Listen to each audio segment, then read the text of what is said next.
Among the most competitive classes within the MSA British Rallycross Championship race weekends are the cars in Super 1600, but also in the BMW Mini Challenge.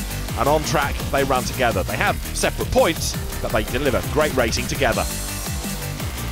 We will have two semi-finals. Mike Boak and Jack Thorne topping the points. Darren Scott third ahead of Paul Coney, normally the man to beat, and then Phil Chicken.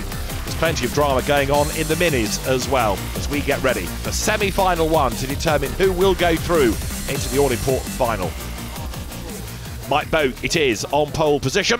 He was fifth in the championship last season. Darren Scott, Phil Chicken with him at the front of the grid. Bradley Durden and Craig Lomax row 2. And as the lights go green, Martin Hawkes, Rob Methold and Lee Freeman are on the third row. And this, the view on board with Craig Lomax.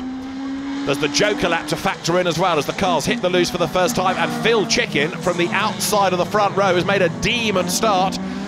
He leads his teammate, the preparer of the car indeed, Mike Boak, and then look, 25, Darren Scott trying to get in on the act as well. The best of the minis at the moment looks like being Martin Hawkes as they work their way round the Devil's Elbow and climb uphill for the first time. To the outside line there goes Darren Scott, but Phil Chicken leading the way, Mike Boak right up behind him. Paul Coney, who we'll see in semi-final 2, has been the man to beat all season. There's a bit of leaning going on there. Darren Scott tries to muscle his way back into the pack, but Mike Boak has the inside line. Scott's immaculate car right round the outside. Does he get second place? Yes, he does. Elbows out, finds a little bit of a gap and goes for it, and now serves the Joker lap. So Boak retakes second place. Phil Chicken leads the way. Mike Boak second. Martin Hawkes up to third, and there, through that slow chicane, goes Darren Scott.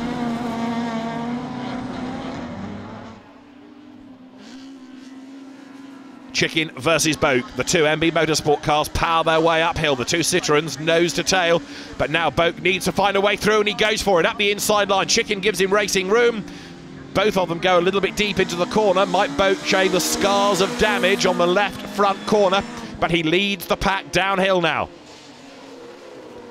Goes to the outside of the road. You can see the understeering Phil Chicken is behind him. What's going on in the mini fight? Well, at the moment, you've got Lee Freeman battling here with Rob Methold as the leaders head out of the chicane. Now there, running fourth on the road, is Darren Scott. He's got that Joker lap out of the way already. Turning his way now up across the loose part of the circuit. And now round the outside of Martin Hawkes. Is that going to give him another place? Yes, it is. Goes through. The Super 1600s, more modified, faster than the minis. But even so, they are a good match on track, these two classes.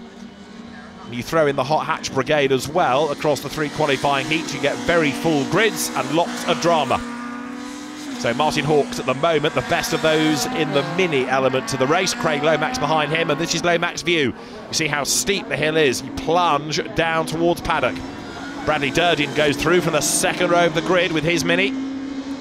And the race leaders hit the loose once again. Lydden in the sunshine, looking absolutely fabulous. The spiritual home of Rallycross. This circuit, even though it's welcoming back circuit racing this year, is synonymous with Rallycross. On board with Craig Lomax, working away behind the wheel. From loose to tarmac. Along the Dover slope, down towards the Devil's Elbow, through that left-hander, and then that very steep climb up Hairy Hill towards the hairpin.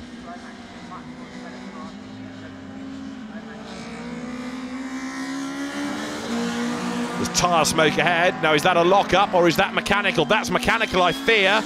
And it's Mike Boak. Mike Boak has got a problem. Loads of smoke from the Citroen. And the man who started on pole position is now a retirement.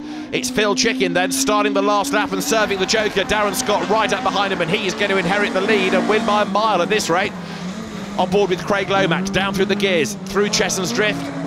So there is Phil Chicken, but you can see now how much time he's lost relative to Darren Scott, and he might lose second place as well here to the man that won Super 1600's Championship back in 2015, Craig Lomax. He's not that far behind him. There is Phil Chicken out of the Devil's Elbow. Up the hill he goes. The hairpin at the top already negotiated by this man, by Darren Scott, having graduated from the Suzuki Swifts into Super 1600 for this season and going very strongly indeed. There's Craig Lomax. Now he's got to try to get himself into the top four. Can he do it? There, Darren Scott wins semi-final 1. Phil Chicken is a distant second, but second nonetheless. That means he will qualify, and here comes Craig Lomax. He is going to take third. He will go through into the final. Martin Hawks hangs on to fourth ahead of Bradley Durden. Martin Hawks, therefore, the best of those in the minis. So Darren Scott takes the win from Phil Chicken and Craig Lomax. Martin Hawks fourth ahead of Bradley Durden, Lee Freeman, Rob Methold, but it's only the top four that go through. Semi-final 2 is next for the Super 1600s and the BMW Minis and the hot hatches. Jack Thorne is the man starting on pole position, Paul Coney, and then Tomasz Marciniak alongside. It's Andrew Hawks and Szymon Zaltini on the second row as the lights go green, and it is blast off with Jack Thorne, who we saw briefly in supercars in the past, leading the way. Paul Coney tucked up behind him. Across the loose they come. Thorne leading Coney. This is going to be a fascinating duel now. Jack Thorne having taken pole position for this semi-final, and Paul Coney having really had to work very hard all day to get decent times and decent results. So is he going to be able to maintain this remarkable 100% win rate in the finals? Uphill goes Andrew Hawks, Drew Bellaby behind. At the back of the pack, Leanne Sedgwick looking to try to make progress. Drew Bellaby, twice a runner-up in the MSA Junior Rallycross Championship, but went very strongly at Mondello Park to have a win, and also at Pembrey, won there as well.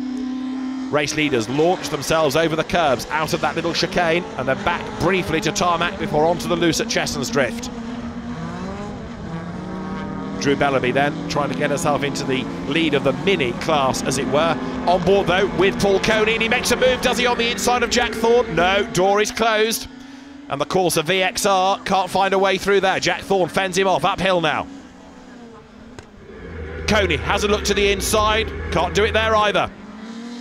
Brakes as late as he dares, but so far everything he's tried, there's an answer from Jack Thorne. Downhill they come now. Thorne goes a little bit wide towards paddock. That should have given Coney a chance, but again there's understeer there. Szymon Zatilny with his hot hatch goes through. And now Paul Coney is on a mission, closing right up as they hit the loose once again. Jack Thorne is the one with a touch of understeer this time on board with Coney. You can see how hard you've got to work, the car bucking and dancing all the time. On the tarmac, down towards the Devil's Elbow, through that tight left-hander and then climb uphill. You've got to get the corner right, otherwise, especially in these underpowered cars, with it being so steep, it really compromises the run uphill. Everywhere Coney wants to go, though, Jack Thorne is there already. Downhill they come, heading towards paddock. Coney is a vastly experienced, very successful racer, last year's champion, and now the mini fight is getting ever more intense. Andrew Hawks keeping Drew Bellaby at bay. There are the race leaders. This time Coney will go for the joker lap.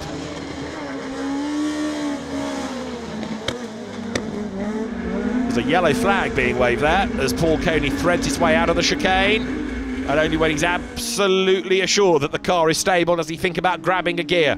Comes across the loose, now to the tarmac. Behind him there's Andrew Hawks, brother of Martin, who we saw in the earlier race, the other semi-final.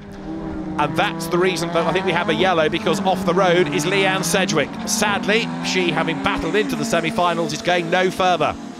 Drew Bellaby now closing up onto Tomasz Marciniak as they climb uphill.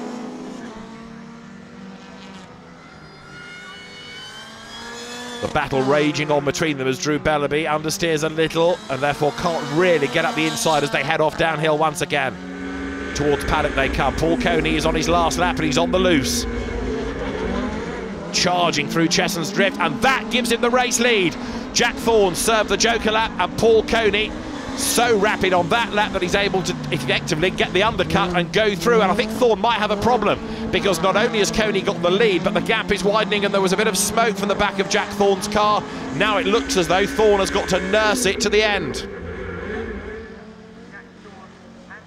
Coney busy working the wheel, comes out of the hairpin, straightens it up, floors the throttle and charges downhill now. Turns right, across the loose for the last time. Checkered flag at the ready, and so Paul Coney comes through to win semi-final 2. Battles rage on behind though. Drew Bellaby still looking for a way up the order. A place in the top 4 is what they're after.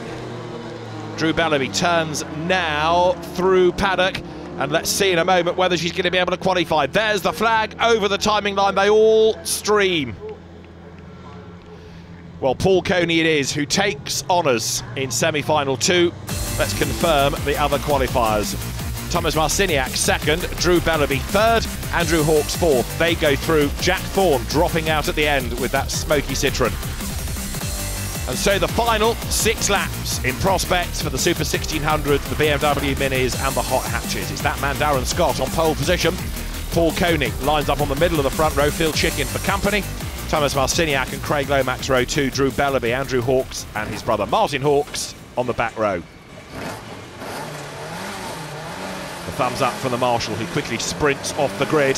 Who is going to make the best start? Can Paul Coney maintain his 100% record? Will he finally be beaten? Let's find out. Lights go green. Craig Lomax goes nowhere. The car splutters away from the grid.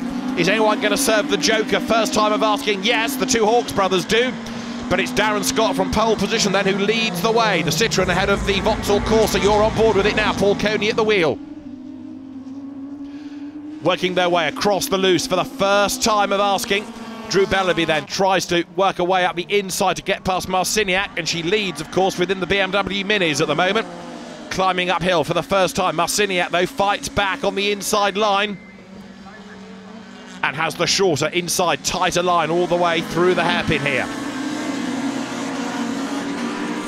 Downhill they head towards paddock. But up front, the Super 1600s, those quicker, more modified cars are getting away.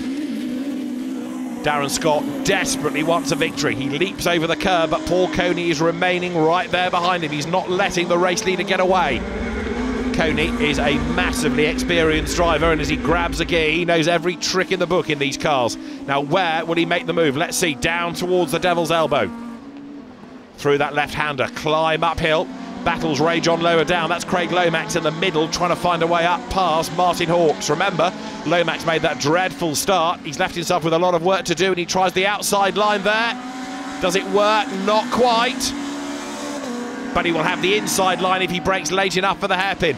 Can he brake late? Yes, he can. Through he goes, up on the inside. Great move by Craig Lomax. Charges away through, gains the place. Downhill now, heading into paddock. Through that right onto the loose, and the quick left-right flick back onto the tarmac. The Extreme Motorsport round Citroen goes through. Craig Lomax getting himself up past the rather more standard spec Minis, but he's got a lot of work to do if he's going to get onto terms with the other Super 1600 drivers in this race.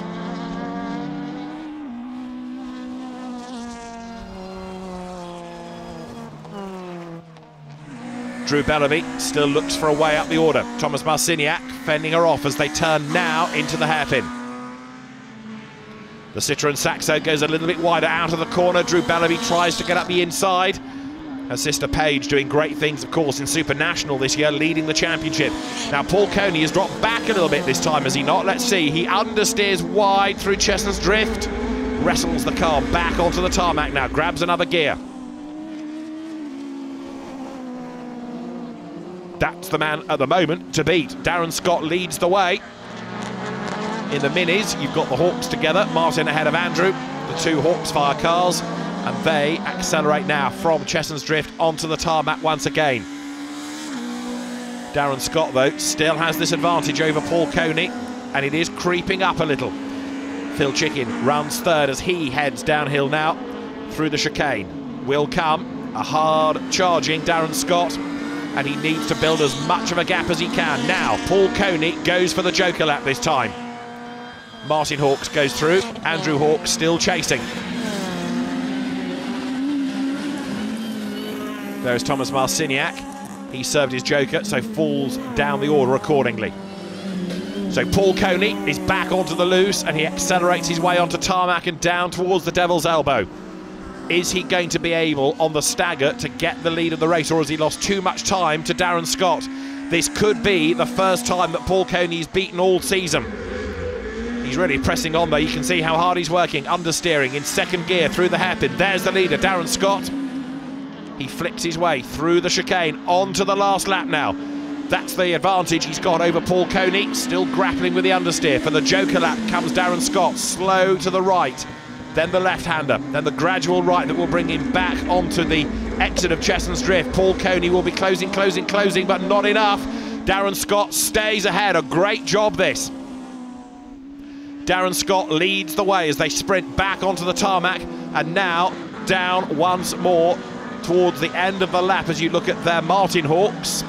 He started last on the grid and he's still in the battles, but Drew Bellaby leads the minis, and that is Craig Lomax parking it. After his bad start, Lomax had gained places, but it's all gone wrong for him. Checkered flag at the ready, however, and it is going to be a race win, victory in the final for Darren Scott, who comes now through the chicane. Flag at the ready, Darren Scott wins for the first time in Super 1600. Paul Coney takes second, his first defeat of the season. Thomas Marciniak is going to be next. There's Drew Bellaby behind. Drew Bellaby on target for a win in the BMW Minis as she now turns through paddock and then up towards the checkered flag. We'll confirm the results in a moment, but Craig Lomax, sad to say, is the one that does not get to the end. Darren Scott, though, is the man of the day. A first Super 1600 final win for Darren Scott ahead of Paul Coney. Phil Chicken third, a bit lonely, ahead of Thomas Marciniak. Drew Bellaby wins in the minis from Martin and Andrew Hawks. Craig Lomax the one retirement. Paul Coney leads the championship still, but Darren Scott is up to second at the expense now of Craig Lomax, with Phil Chicken fourth and Mike Boat is fifth. In hot hatch, Leanne Sedgwick is the leader ahead of Thomas Marciniak, and then the Alpha 147 of Mark Henry that didn't make it to the semi-finals. And what about the minis? Drew Bellaby is ahead, Martin Hawks second, Andrew Hawks third, David Bell slips to fourth.